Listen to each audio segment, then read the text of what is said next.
Tucked away on bbc.com.uk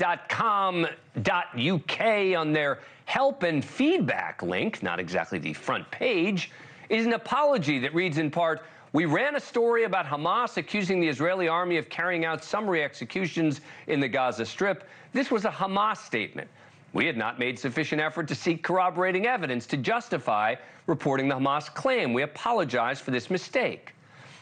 The problem is, this apology, which is basically hidden on their website, only came out this week. But the story itself that they're apologizing for, that Israel was summarily executing civilians, ran on Christmas Eve. That means it was out there for their millions of readers to read and tweet and send out on social media, and most importantly, believe for more than 2 weeks. I guess the BBC came to the enlightened realization that maybe Hamas is not the most trustworthy source. Which brings me back to this part of the apology, quote, "This was a Hamas statement."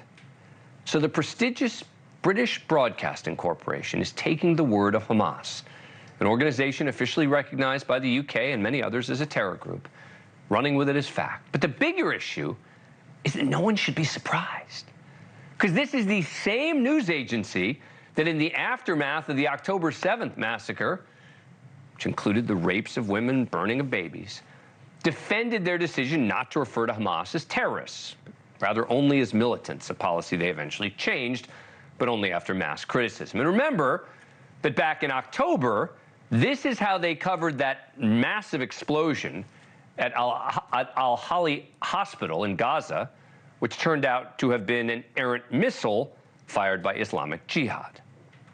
The Israeli military has been contacted for comment, and they have said that they are investigating.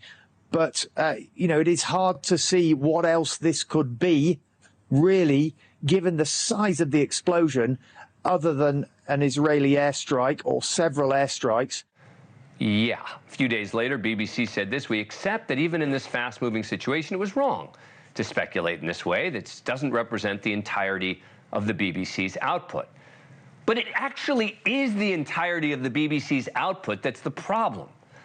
Less than a month after that, on November 15th, BBC apologizes for misreporting that the IDF targeted medical staff. BBC News, as it covered initial reports that Israeli forces has entered Gaza's main hospital. We said that medical teams and Arab speakers were being targeted. This was incorrect and misquoted a Reuters report. We should have said IDF forces included medical teams and Arabic speakers for this operation. So we apologise for this error.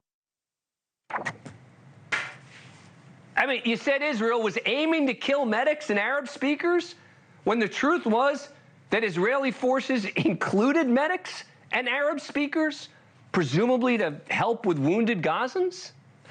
Just no big deal.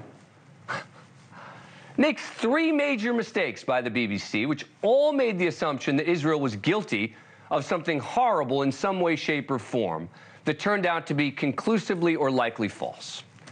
We reached out to the BBC, invited them on. They declined the invitation, saying nobody was available. That is what they have told us in the past as well. When we invited them, you would think a television news network might have someone available to do television news when they are the subject. We're joined by someone whose journalistic credentials, second to none, Frank Sesno, longtime CNN Washington bureau chief and currently a professor of media and public affairs at George Washington University. Good to see you again, Frank. So how big a deal is this? Am I overstating this? Oh, a little bit, but no, not really. No, I mean, tell me. I'm listening to you, and I'm thinking, okay, the BBC should open a new office called the Eat Your Words Department. I mean, this is the BBC should be the gold standard in journalism. It has been for many, many years. And all news organizations make mistakes. And all news organizations get lost in the fog of war. But the repeated behaviors that you cited, the repeated apologies that have had to be issued, reporters who are getting over their skis and saying things that they need to bring, retract and apologize for. There's something wrong there. There's something wrong in the newsroom. There's something wrong with the editorial direction. I'm glad they apologize and correct the record. Every responsible news organization should do that.